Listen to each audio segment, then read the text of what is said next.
घर की नई नवेली इकलौती बहू एक प्राइवेट बैंक में बड़े ओहदे पर थी। उसकी सास तकरीबन 1 साल पहले ही गुजर चुकी थी। घर में बुजुर्ग ससुर और उसके पति के अलावा कोई न था। पति का अपना कारोबार था। पिछले कुछ दिनों से बहू के साथ एक विचित्र बात होती।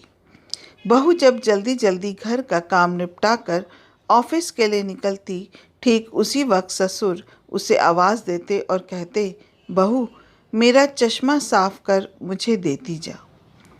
प्रतिदिन ऑफिस के लिए निकलते समय बहू के साथ यही होता।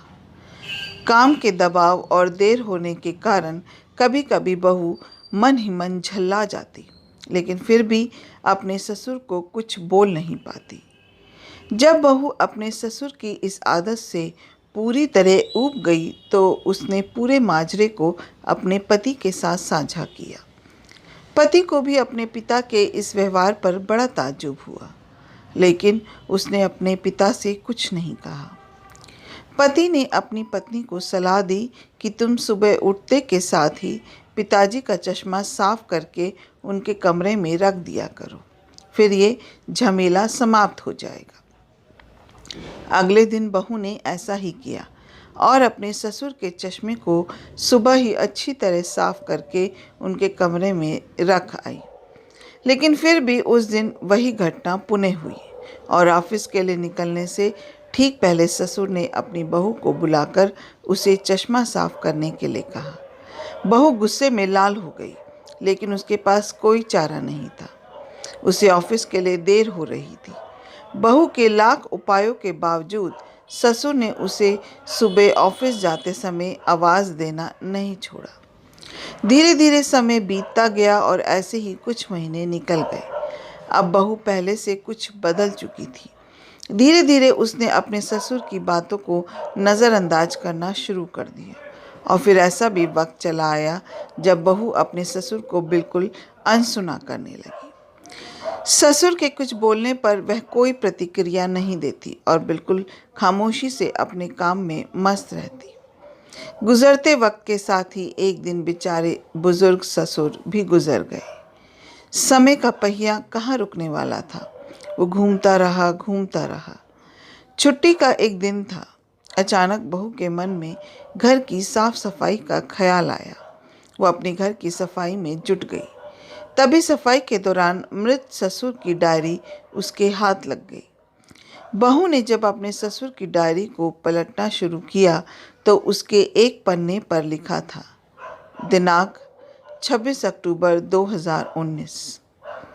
मेरी प्यारी बहू, आज के इस भागदौड़ और बेहद तनाव व संघर्ष भरी जिंदगी में घर से निकलते समय बच्चे अक्सर बड़ों का आशीर्वाद लेना भूल जाते हैं, जबकि बुजुर्गों का यही आशीर्वाद मुश्किल समय में उनके लिए ढाल का काम करता है।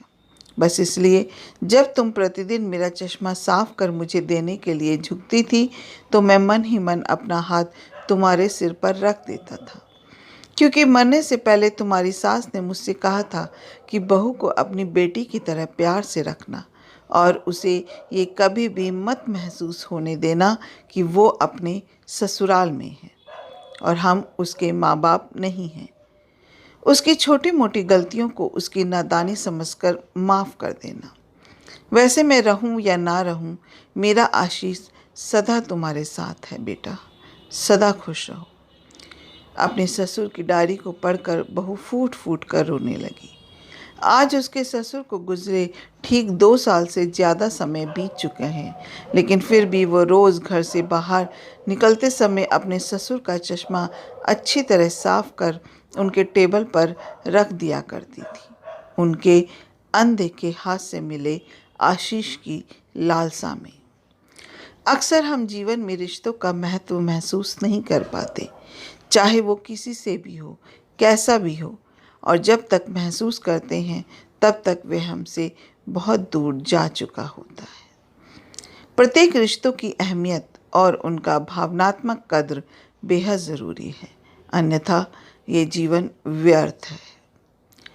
अपना कीमती समय देने के लिए दिल से शुक्रिया।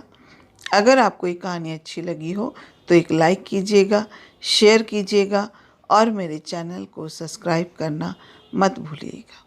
फिर मिलते हैं एक नई कहानी के साथ। जय हिंद।